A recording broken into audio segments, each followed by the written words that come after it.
Gallup survey نے ملک کی بدترین معاشی صورتحال کی تصویر دکھا دی. کہا تاریخی مہنگائی نے صارفین کی قوت خرید کو کم کر دیا.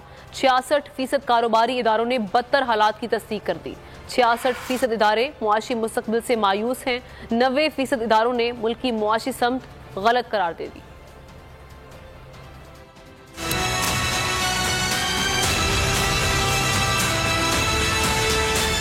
سیاسی استحکام کا مکمل فقدان. تاجر برادری ملک کی معاشی صورتحال سے پریشان. گیلپ سروس نے بدترین معاشی صورتحال کی تصویر دکھا دی. تاریخی مہنگائی نے صارفین کی قوت خرید کو کم کر دیا. 66% کاروباری اداروں نے بدتر حالت کی تصدیق کر دی. رپورٹ میں کہا گیا ہے کہ سندھ اور خیبر پختونخوا کے تقریباً 70% اور پنجاب کے 64% کاروباری اداروں کو خراب حالت کا سامنا ہے. 90% کے مطابق ملک غلط سمت میں جا رہا ہے. 61% کو مستقبل کے بارے میں منفی توقعات ہیں، جبکہ 38% اداروں کو بہتری کی امید ہے. سروے کے مطابق 38% اداروں نے افرادی قوت میں کمی کی ہے، جبکہ 72% پاکستان کے ممکنہ ڈیفالٹ کی وجہ سے پریشان ہیں. مہنگائی کا طوفان کیٹیگری 1 میں داخل ہو گیا. ملک کی تاریخ